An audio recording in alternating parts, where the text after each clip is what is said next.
All right guys, so as quick as possible, how do you use a stand? The first orientation, this is gonna come in orientation setup for vertical. You're gonna know that because the window will be open here, and then these pieces are basically gonna be in parallel. So if you're gonna do horizontal, because that's the easiest, let's do that first. You're just gonna rotate this.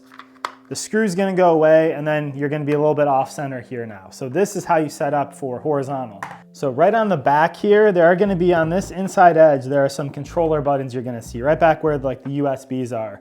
So you are gonna have these clip on right in that spot. So you're gonna get that lined up. You literally just push this on, and that just goes into place. So that is it. That's the back side. You're gonna put this down and you are good to go. Got some good clearance there, good airflow. To undo that, all you're gonna do then is just basically push this back out. Just be careful, take that off. That's gonna come off.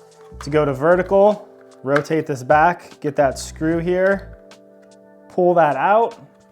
So now on the bottom, what you're gonna do here, there's this little plug, it's a little plastic plug. Just pop that out, that's where the screw's gonna go. Now we got the hook and that springy base kinda, like I said, in parallel. You're gonna put the hook right onto the back there. You're gonna have this lined up. You should see the screw hole then for the PS5. And then all you're gonna do is just put your screw in and screw this down. So you really should be able to even just hand tighten this, honestly. And then again, this is good for airflow and stuff. They actually say in the manual, they want you to use the base. It says use the base at all times. So now you're good for vertical. It's nice because there are some little silicone bumpers on the bottom there. So it keeps this more stable, and it's also gonna keep whatever surface you put this on protected and help it not get scratched up. So hopefully this was helpful to you. If it was, please hit that like button, subscribe for more like this. There's gonna be an affiliate link down there below for a PS5 and a couple bundles and stuff, so check that out. But happy gaming.